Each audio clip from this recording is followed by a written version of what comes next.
Jennifer and नमस्ते धेरै पछि फेरि भिडियो मार्फत तपाईहरु समक्ष उपस्थित भएको छु। यो चाहिँ गाइस सुनसरी धरानको लागि यहाँ खानेपानीको एकदमै इस्यु आइरहेको छ हैन र सबैले सुन्नुहोस् ल, अरूलाई पनि काम गर्छ। जस्तै यहाँ हरियो बन्छ जुन हाम्रो राजा पूर्व राजा दिपेन्द्र वीरेन्द्रले पुरा बस्ती उठाएर नै हैन पश्चिम र झापा सारेर खानेपानी तथा धार्मिक क्षेत्रलाई जगेर्ना गर्नको लागि संरक्षणका लागि यहाँका बासिन्दाहरूलाई अर्को ठाउँ सारेर एउटा जुन योगदान यहाँ दरनवासी सुनसरीवासी के नेपालको सम्पूर्ण र एउटा हैन पर्यावरण एउटा जगतको लागि जुन गुण लाउनु भएको छ, त्यो गुणलाई सायद दरनवासीले चाहिँ पनि महसुस गर्न सकेको छैन होला। त्यो जङ्गल बचायो भने हामीले पानी खान पाउँछौँ, दरनवासीले पानी खान पाउँछौँ, अझै पानी बढेर आउँछ र त्यहाँको जुन फडानी बढ्दो जनसङ्ख्या घर बस्तीले गर्दाखेरि सुक्खा बढेर गएको छ, पानी सुकेर गएको छ, वर्षनी सुकेर गएको छ र हामीले यदि जुन बेरटा साइडको जङ्गल छ हैन विष्णुका बादुकाको एरिया छ, हामीले पहाडको पानी खान पाउँछौँ र हामीले खुसीको बगेको नदीको पानी पनि खान जरुरत छैन। हामीले स्वच्छ ताजा हामीले फिल्टरै नगरी हामी डाइरेक्ट पानी खान सक्छौँ। त्यसको लागि हामीले सोच्नु होला, जति पनि अब नयाँ बजेट जो मेयर हुन गए पनि, जो यहाँको मन्त्री हुन गए पनि, जुन क्षेत्र नभएको जो नै भए पनि प्लिज यो भिडियो उहाँसम्म पुर्याइदिनु होला। हामीले हरियो वन जङ्गल बचाउनुपर्छ। सुनसरीको गहना हो यो जुन बेरटा साइडको जङ्गल र यो पञ्चकन्या बुढासुब्बा भनेको धरानको एउटा गहना हो। यी पहाडहरू यी हरियो वन रहेन भने यहाँ मधेसभन्दा के फरक होला र हैन, एकदम नराम्रो टाइपको हुन्छ। तर हामीले यो हरियो वनलाई जोगाएर हामी पूर्ण तीर्थस्थलको फ्यामिली साथै पर्यटन बोर्डलाई पनि हामीले अझ ग्रो अप गर्न सक्छौँ। यहाँ धार्मिक स्थल नभएर पनि यहाँको वातावरण पनि राम्रो छ र हैन हामीले पुरानो कुराहरूलाई नै संरक्षण गरौँ। जस्तै के भन्छ यो रामदुवानीमा जुन सीताको ताल छ त्यसलाई पुनः बिगारेर हैन एउटा पोखरी एउटा त्यो फोहोर फ्याँक्ने जस्तो एउटा भाँडा जस्तो बनाएको छ, एकदमै मेरो चित्त दुख्यो। त्यसरी हामीले प्रकृतिलाई पूर्ण क्षति पुग्ने पहिलेका ऐतिहासिक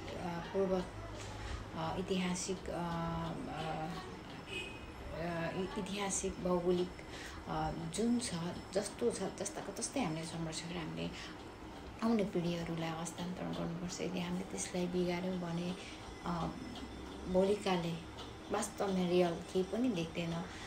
हामीले त त्यसलाई भत्काउँदै गएर छौँ।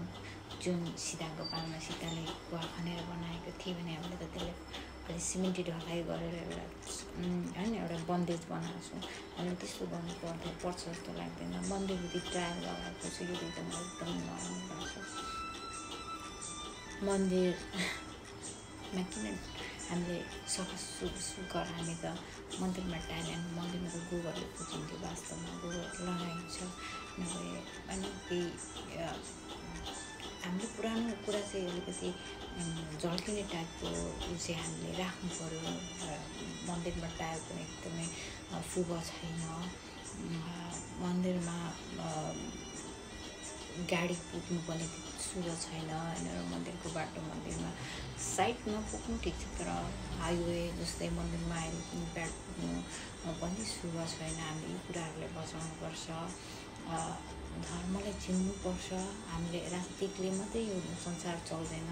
हामीले देवनीति राजनीतिभन्दा पहिले अगाडि देवनीति थियो र हाम्रो देवनीति संस्कृति नै हो। नेपाल बेच्यो जस्तै एमसिसीले नेपाल बेच्यो भन्दा कतिले भन्छ एमसिसीले विकास गर्छ जान्छ, तर एमसिसी भित्रिँदा हाम्रो संस्कृतिहरू पनि मेटिएर जान्छ, हाम्रो सोचाइहरू मेटिएर जान्छ। नेपाल मेटिन्छ भन्दाखेरि मान्छेले सबै नेपाल भन्ने त्यो 3टा लेटरले लेखेछ त्यो सम्झिन्छ, त्यो लाग्छ। र अहिले पनि भोट आइरहेछ तर त्यस्तो उत्साह छैन एकदमै चिन्ता पो बढेको छ अब साँच्चै राम्रो व्यक्तिहरूले ठाउँ पाउने हो कि होइन पैसाले चाहिँ किनिदिने हो कि र भर्खरै होइन नेपाललाई एउटा ठुलो नेपालले आफ्नो अस्तित्व गुमाउनु परेको म भन्छु त्यो महसुस गरेको छु जुन एमसीसी पास गरेर नेपालको संविधानभन्दा माथिको जुन संविधानै बनायो भनौँ न विदेशीले हामीमाथि जुन जे कुराहरू आज हामीलाई बसाइरहेको जुन हामीलाई बाध्य गराएर उहाँहरूले आफ्नो बिजनेसलाई अगाडि बढाएको छ यसलाई हामीले रोक्नुपर्छ जस्तो लाग्छ। यो सम्झँदा एकदमै म राजावादी छु सानैदेखि मलाई राजा मनपर्छ तर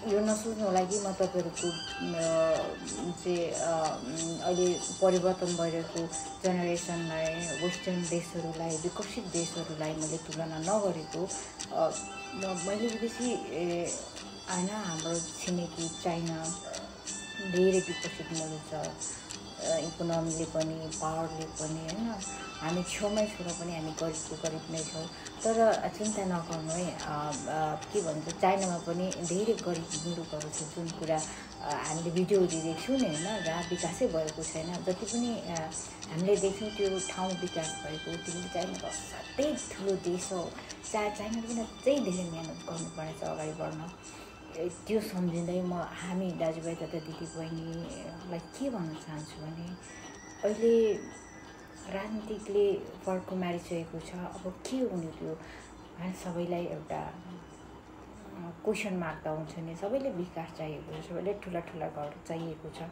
सबैलाई सुख सुविधा चाहिएको सबैलाई चिल्ला गाडी चाहिएको छ सबैलाई चिल्लो रोड चाहिएको छ कसले पनि काम गर्न मन छैन साना काम गर्नु मन छैन ठुलो कुरा गरेर होइन ठुलो सानको साथ जीवन सबलाई मन लागेको छ र सबै हतारिँदै लागि परेको पनि देख्छु तर हामी साना साना कुराहरूलाई मिस गरिरहेका छौँ बजारमा पाइने पिज्जा बर्गर फ्रेन्च फ्राई भन्दाखेरि हाम्रो नेपाली खानेकुरा भुटेको मकैहरूमा कति हेल्दी हुन्छ होइन तर हामी भुटेको मकै हरियो मकै पोलेको मकैहरू खानुलाई हिचकिचाउँछौँ होइन बर्गरमा पनि स्ट्यान्डर्ड अलिकति भिन्नै त्यहाँ गएको अलिकति सानो देखाउने